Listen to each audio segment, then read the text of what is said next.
We are back. Peanut Gallery, take it away. So Sherilyn Guerrero is entering the wrestling sphere. This is the daughter of Eddie Guerrero. Well, one of them. One of them. The other one is kind of come and gone already. So this is the other Guerrero daughter. Oh, okay. Yeah. So she obviously joined Reality of Wrestling, which is Booker T's promotion in Texas. Yep.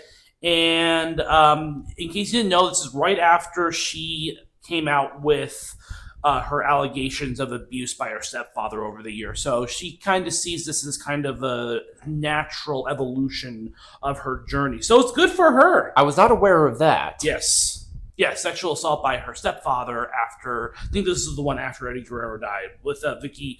It was denied by Vicky Guerrero and Chris Benson, who threatened legal action. Against her? Against her, yes. Okay. Because she came out and said this happened. I'm assuming Chris Benson is the former stepfather. Because yes. I think Vicky got married again later, too. Yes. Yeah. Okay. Yep.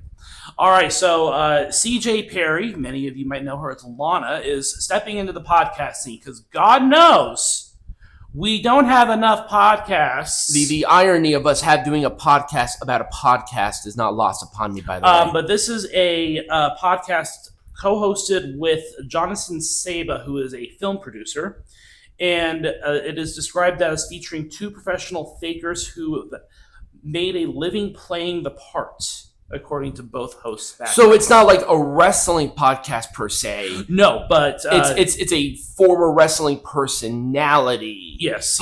Okay. Yeah. But the first guest is going to be Miro. I'm not surprised. No, I'm not surprised. I mean, it fits with the wrestling feng shui because it's portraying a part because that's what wrestling is. Yeah. You're portraying a character, right. But it doesn't sound like it's like exclusively. No, I feel like there's going to be a lot of wrestlers involved in it because of the nature of the. It also Lana's connections, but right. So Steph DeLander and Mance Warner. Yes, Mance Warner are married. Yes. So that is all fun and good. So let's talk about this match between Konosuke Takeshita and Yota Tsuji. They're going to be facing each other for both titles, the Global Heavyweight Championship and the IWGP World Heavyweight Championship at Wrestle Kingdom 20. Okay. I'm going to argue that this is a step in the right direction for New Japan. And the reason I'm saying this is because they need to really build on stars.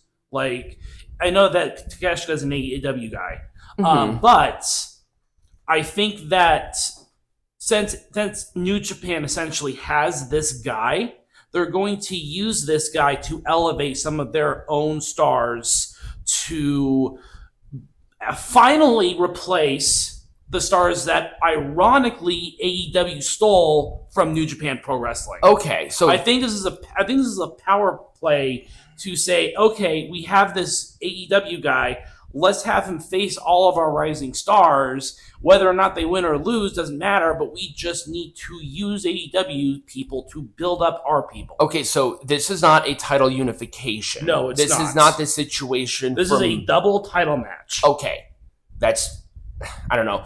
I'm a hit or miss about double titles because the last time they did a double title, it led to like weirdness where the IWGP Intercontinental Champion was absorbed into the heavyweight champion to make the world heavyweight champion. It's like, are we going to do that again? There is not a United States heavyweight champion anymore. So what are we going to do with that? Right. It's very weird. It is. We did talk about the poster already. Yep. But so there was a lot of things going on with the following person, Mike Rotunda. So he is not in hospice. Yeah, that was a lie. Yes. A lot of people, because that was the first thing that came out, is that he is in hospice care. Right. And I don't know who said that he was in hospice. Wasn't it? I think it was reported by Meltzer. Oh, okay. But no, he's just in rehab. He had a heart attack. He's in rehab. He's not like on death's door. Well, I mean, the heart attack is nothing to sneeze at. But I mean, when you go into hospice care, it's a very rare thing that you go out of hospice. Right. No, it's just he was rehab. He was never in hospice. No, never. And finally, John Cena's final opponent is going to be decided by a tournament. And I think we all know who's going to win that tournament and beat John Cena's final opponent. Who do you think it's going to be? It's going to be Gunther. Now, there is an interesting rumor going around, or I guess maybe it's like a thought theory, that John Cena's opponent at Survivor Series War Games is going to be Dominic Mysterio for the Intercontinental Championship, which John Cena will win, thus solidifying him as the Grand Slam champion. Because that's the only title he was missing in his career. And then he is going to probably lose it to Gunther at Saturday Night's Main Event.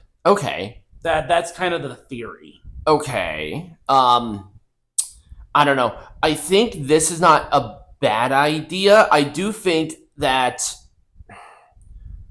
Gunther or LA Knight should be the one. I'm still at least confident in some capacity that it should be LA. LA turns heel, beats John Cena with shenanigans, and that's how you do it. And then LA is a mega heel. I think that's the best way to go about it. But if it's going to be Gunther, that's not necessarily a bad idea. No, it's not. It's just it's a hard one to really say. There are rumors that people from TNA could take parts in it, as well as that's what I heard. Members from Raw, SmackDown, NXT. Whether or not Adam Copeland participates in it, that's a long shot. But it is something that's going around. I did hear that there might. I mean.